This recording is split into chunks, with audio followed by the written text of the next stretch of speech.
Hello, welcome to Jason the Old Millennial. My name is Jason, speaking to you here in my basement in the great state of Kansas. And we're continuing on my ranking my 100 favorite albums of all time. It's been a while since I've gotten back to this list. I've been dealing a lot with the Oscars lately and other projects that's been going up in collaborations, but definitely wanted to get back to this and finish this up. I'm almost done. I'm in my top 20 favorite albums of all time on this list. So this is 20 through 16 here. So obviously all 10 out of 10s, all hit albums that are sold very well. I mean, every album on this 5 everybody knows these albums. Everybody probably owns these albums. These are definitely the type of albums that are on these type of lists. Definitely no surprises here. Huge best-selling albums of all time here on my list. So hope you enjoy it. And here's the rest of my list here, 20 through 16.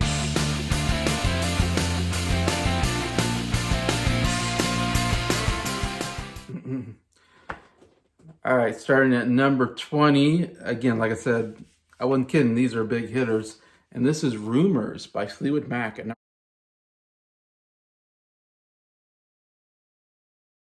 20 on my list. Yep, cracking in the top 20. It's funny, this album was on my top 100 favorite albums last, when I did my first list. And it was pretty low on my list. It was in my top 100, but it was, fairly low on my list. And I don't know why. At the time, I wasn't like a big Fleetwood Mac fan. I only knew this album really from their discography. And it obviously, like I said, it came out in 1977. It was probably the best-selling album that year. I'm pretty sure it was the best-selling album because it's one of the best-selling albums of all time. It sold incredibly well. Won Album of the Year, Grammy. I mean, one of the most well-received albums of all time. And their biggest album by far. I mean, you've got like a million great hits on here. I mean, let's just look at, Dreams, Never Going Back Again, Don't Stop, Go Your Own Way, The Chain. I think even You Making Love and Fun was a hit song. I Don't Want to Know, Gold Dust Woman. I think they're all hit songs. I mean, you got 6, 7 hit songs on this album. It's just like insane how many radio hits they had on this album. It's like one of the most radio hits albums I've ever seen in my life. But I don't know why. I was always like, yeah, these are fine songs, but I wasn't quite into them yet. And then we did on one of my friend's channels. I can't remember if it was Scott's Sound Lab Studios album channel or Nick's channel on Tanzan 505, but we went through every Fleetwood Mac album, and I actually didn't start going through them until we got to the part where Stevie Nicks and Lindsey Buckingham joined. That's the Fleetwood Mac I enjoy the most, or that I know the most about. I didn't know the previous part, but I did listen to all those albums, so I got up to date on like what was going on with Fleetwood Mac, and I joined their series and completed the series with all the rest of the albums. And I came away being a big Fleetwood Mac fan. Like I gave like 4 albums like 10 out of 10s. I was like, wow, these are some great albums. This is some great pop records. I especially love Stevie Nicks and Lindsey Buckingham and Christine McVie. They all 3 great singers, songwriters. All 3 can put really good songs out there. That's what's so cool about the band is to have 3 really good singer-songwriters in the same band. And so you get that kind of variety in it and also so many amazing songs. After we went through that, I kind of was like, you know what? Rumours is one of the greatest albums of all time. And that's why I got here at 20. On a re-listen, I definitely a much bigger fan of Fleetwood Mac. So that's why this is now this high on my list. And for good reasons, like I said.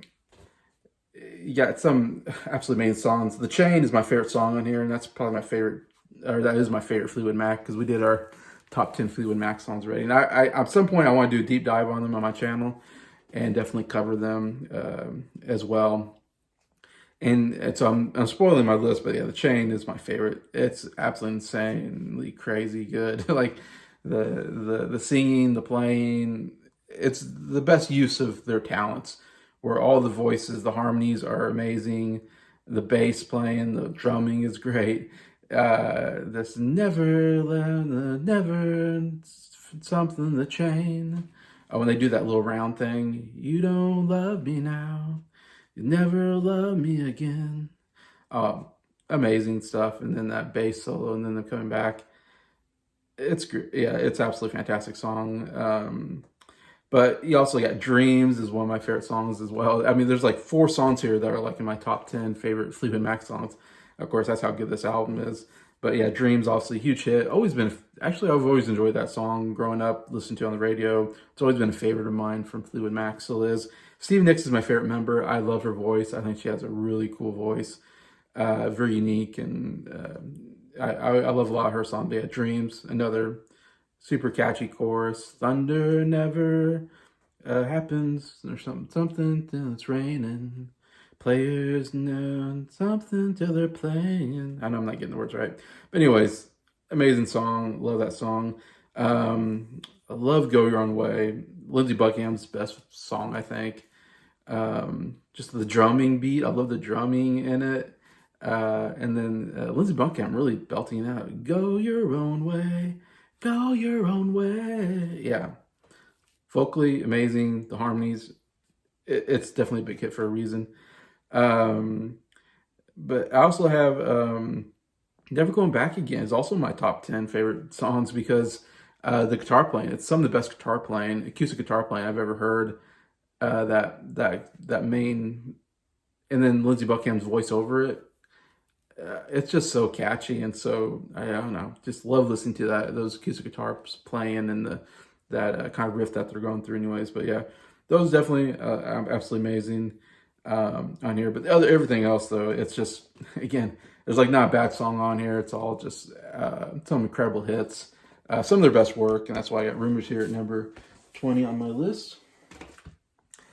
At number 19, I got Bat Out of Hell by Meatloaf.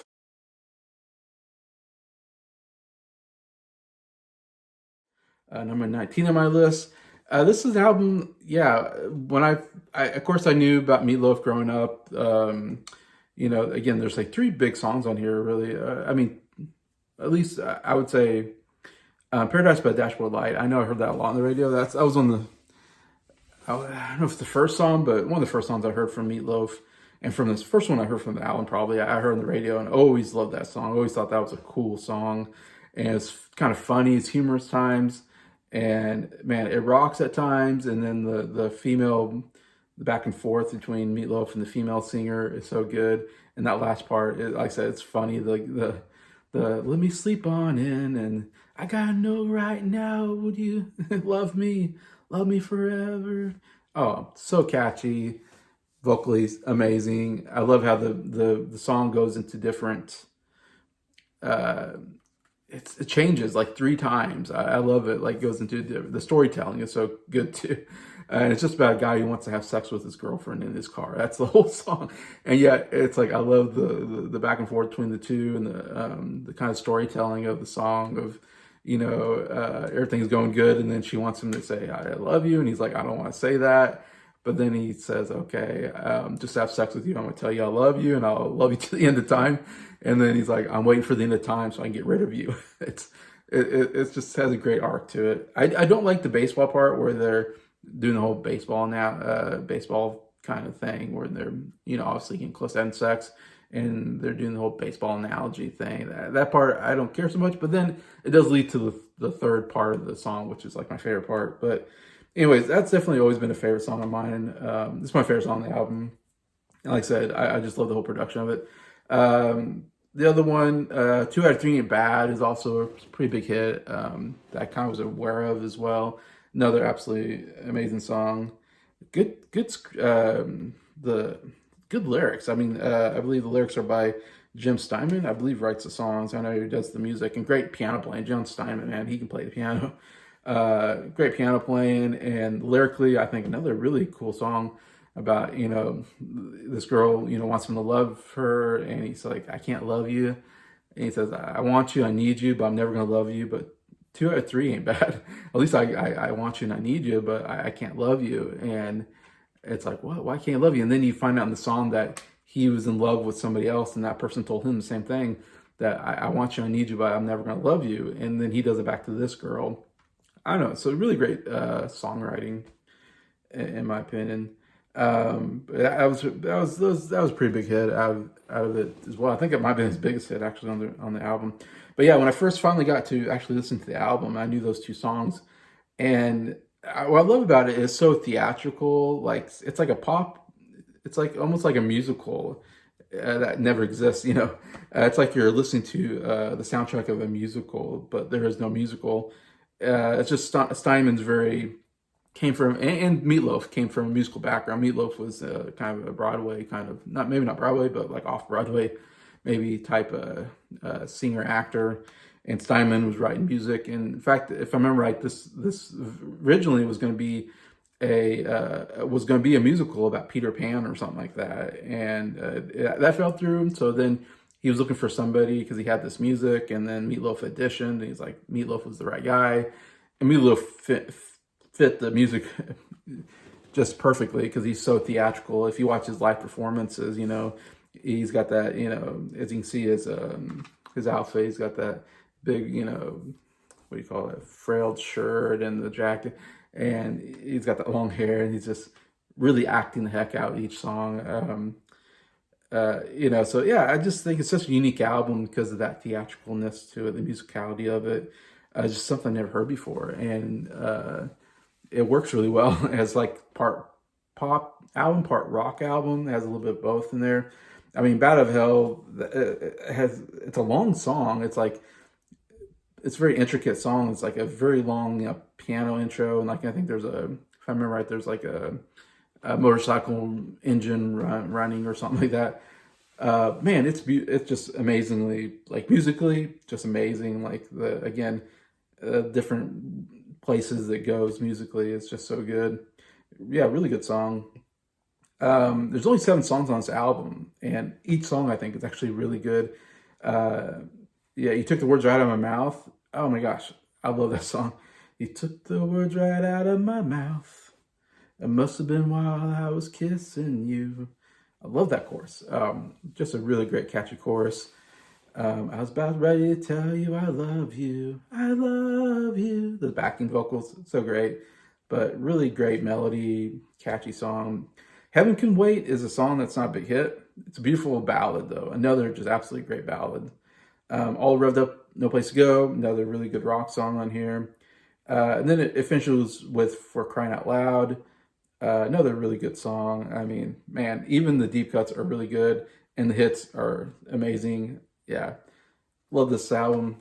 And there's some people it's kind of one of those albums where I've heard some people like absolutely hate this album, and it sold very well though. I mean, it made a lot of money.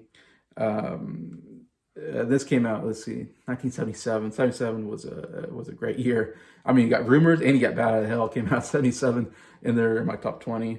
So 77 is definitely one of the best years of music.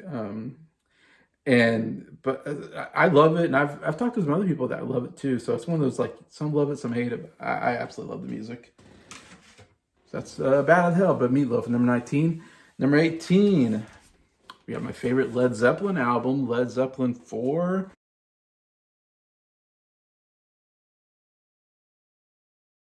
There's no title. In our group, we like to call it the Man with Sticks album because that's all we know is there's a guy with sticks on his back for some reason. But it's easier to just call it Led Zeppelin IV, of course. Yeah, obviously one of the greatest rock albums of all time, with one of my favorite songs of all time, which helps a lot. And I didn't write down the song listing here, and they don't list the songs on the back, so I don't know how much I can do this by memory. I should have figured out where the song listing is. I don't think there's that many songs if I remember right. I know we start with Black Dog, and I love Black Dog. It's a top 10 Led Zeppelin song for me. Love the guitar riff that goes throughout the song. I love that's just it's just the riff, and then it's like Robert Plant singing almost like a cappella. I mean, I love Robert Plant's voice. It works so well with Led Zeppelin, and when he even goes through those he does just that kind of stuff. It's so great. Yeah, okay, here. Yeah, Black Dog was the first one. Um, but yeah, I love the riff on that. It's an amazing rock song to begin the album. And it goes right to rock and roll, another big hit for them. Another song with incredible guitar riffs and music and drumming. I mean, you can't say the drumming's some of the best drumming you ever hear. Battle of Evermore, not that great, but it's okay. It's an interesting use of mandolin. It's a good use of mandolin. And then you get Stairway to Heaven. Obviously, my favorite song on the album. It's my favorite Led Zeppelin song. It's it's like in my top 5 favorite songs of all time. I absolutely love Stairway to Heaven. I've loved it ever since I was a kid, and I first heard it on the radio, and I was like, "What is this?" Like this? I remember my dad's telling me about Stairway to Heaven because I was watching Wayne's World as a kid. It was a part where he's playing the guitar in the shop, and the guy stops him and then points to a sign that says "No Stairway to Heaven." And I didn't get the joke, and my dad had to tell me, "Oh, that's a song from Led Zeppelin." I'm like, "Oh, that's a song, Stairway to Heaven." Like I was like, "That's a weird title." I'm like, "There's no Stairway to Heaven." Like, no stairway denied. You know, it was a great scene. But and then one time I was listening to radio and Stairway to Heaven came on, and I was like, "This must be," because I remember they saying, you know, "And then by a stairway to heaven." I was like, "Oh, this must be Stairway to Heaven" that my dad told me about. Like I had no idea until I was listening to the song. I was like, "This is it." And it's so crazy because it starts as this like beautiful ballad. The guitar playing amazing, plants. It's like this amazing ballad, and you're like, "Wow!" And it's I love the guitar playing in that beginning part. It sets a really cool mood, and I think there's a flute in there. And then and then all of a sudden, dun dun dun dun dun dun dun dun dun dun. All of a sudden gets into this part where it picks up a little bit, and it's a little quicker, it's a little louder, but still not a rock song. And then you get that third part. That's what I love about the song, man. When you get to that third part, when you get the drumming's coming in, going do do do do do do do, it's like this really fast drumming, and that guitar solo. You get that incredible guitar solo, and then the drumming to do to do to do to do to do to do, and there's something on the road to do to do to do to do. It's like, oh my gosh, that is like one of the greatest moments in rock history of all time. Going from that guitar solo to that incredible drumming right into Robert Plant just belting out those the last part of that song. And it's like also it's like this went from a great ballad to a great rock song, one of the greatest rock songs of all time. Yeah, can't say enough of that. That's a big reason why this is so high. It's because Stairway to Heaven, but still has like again it has there's only like 8 songs on here, and 5 of them are like big hits, I would say. Missy Mountain Hop, another great song, very catchy. 4-6, not that great, but it's okay. Going to California, another favorite Led Zeppelin song of mine. It's in my top 10 as well. It's a great acoustic song. I love the acoustic guitar playing. It's some of the best they've ever done. And then we end with When Levee Breaks, which is not a big hit song, but it's a really good rock song in the album. Kind of long, but the guitar playing, drumming, everything, it just shows you how good Led Zeppelin is. Yeah, I can't say enough. Obviously, I'm not the only one who loves this. It's a huge selling album. It was the best selling album of 71. And there were so many great albums that came out of 71. So that tells you how popular this album is. And why it's here at number 18 on my list. Number 17, this is Tapestry by Carole King.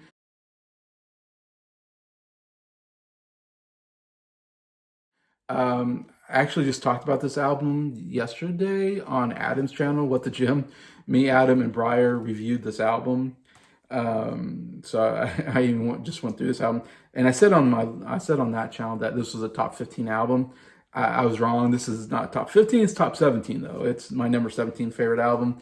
I couldn't remember if I made it in my top 15 or not. It was close. It was number 17. So I was wrong when I said that on the channel. Like, it's a top 20, top 17 favorite album. Still, what can you say? Another huge album. Again, 71. 71 is probably the greatest year in music of all time. I already talked about Led Zeppelin IV. We got Tapestry. And there's many more to come, actually, that I absolutely love from 71. And yeah, this is her biggest album, of course. It was huge, huge seller. second best-selling album of 71, right behind Led Zeppelin IV, which was number 18 on the list. So the two best-selling albums of 71, back-to-back on the list, kind of interesting. But this won the Grammy Album of the Year. It won Song of the Year for You Got a Friend, and it won Record of the Year for It's Too Late. So, and won Best Female Pop Vocalist. So 4 huge Grammys for this album. So it's definitely one of the most well-received albums of all time. Again, it has like 6 pretty big hits on them, though 2 of them were like big hits for other artists because she wrote a lot of songs before she made this album. This is her second album, actually. But I mean, you start with I Feel the Earth Move, which actually it's one of my least favorite songs on the album, but it was a #1 hit for her. My favorite song on the album is the second one, actually, So Far Away. Man, it's a beautiful, again, Carole King, what's so great about this album, what's so good about King is that her piano playing is amazing. She's so good at writing great melodies and great choruses. I mean, and she's great at writing these great ballads and pop songs. I absolutely love her writing, and she's a really good singer. So I mean, I love piano players like Elton John, Billy Joel, you name it. I love a good piano player. So it's like, man, the beautiful piano playing with the beautiful melody with her voice, it's just so perfect on this album. And So Far Away is, again, that's my favorite Carole King song. That's They're So Far Away. Doesn't anybody stay close anymore? Something, something at your door. It's just beautiful. Then It's Too Late. It's Too Late is a great song. It's definitely one of her best songs. Talking about a kind of broken relationship, and it's too late to get. It's too late. We can't get back together. It's over. And then some good deep cuts like Home Again, Beautiful Way Over Yonder. Then you got a friend. You Got a Friend is my second favorite song on the album, and it's just a beautiful song about friendship. And James Taylor takes the song and makes a #1 hit out of it as well. So, and I think he won a Grammy for Best Male Pop Vocalist for You Got a Friend. So, and I should say James Taylor and Joni Mitchell are singing on this album as well, which is pretty cool. Where You Lead, I like because it's the opening theme to the Gilmore Girls TV show, and I watched all the Gilmore shows back in the day, so I was really familiar with this song. It's the catchiest pop song on the album. And then you got Will You Love Me Tomorrow, which was a #1 hit for the Shirelles back in 1960, and now she puts on her album, and it's a great version of that song as well. I love that song. Tapestry is a great song. It's one of my favorite songs on the album. It's not a hit song. It's probably my favorite deep cut of hers. Beautiful, beautiful, beautiful song. And then you end with You Make Me Feel Like a Natural Woman, which she wrote for Aretha Franklin in 1967. It was a top 10 hit for Aretha Franklin. It's one of her biggest songs, But this version is really good too. I really like Carole King's version. And it's just a really beautifully written song. The melody is amazing. And then she really belts it out in that chorus that you make me feel like a natural woman. I mean, yeah, it's amazing. Like I said, there's 6 huge hits on here, and even the deep cuts are really good. It's one of the best, pop vocal albums I've ever heard in my life. That's why it's here at number 17, Tapestry by Miss Carole King. And we're in the list on my favorite Eagles album. Eagles is one of my favorite groups of all time, and it's the one that, it's common. It's Hotel California. It's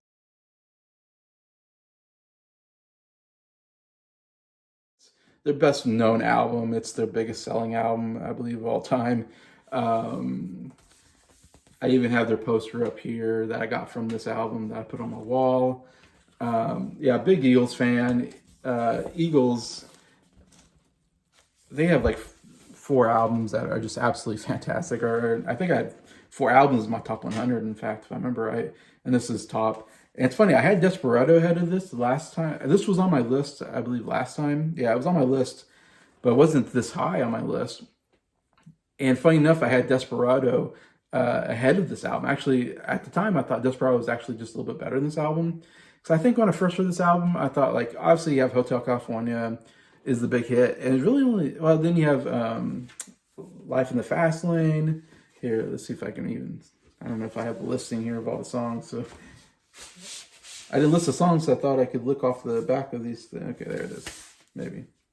Yeah. Hotel California obviously is a huge hit on here. New Kid in Town was a hit song. I know I've heard that many times on the radio.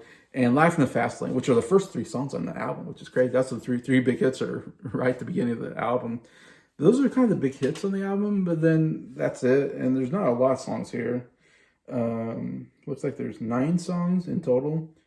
But Wasted Time, there's 2. There's a Wasted Time, and then there's a Reprise. The Reprise, probably not needed, but whatever. It doesn't hurt the album for me. So it's like really 8 songs on the album, you could say.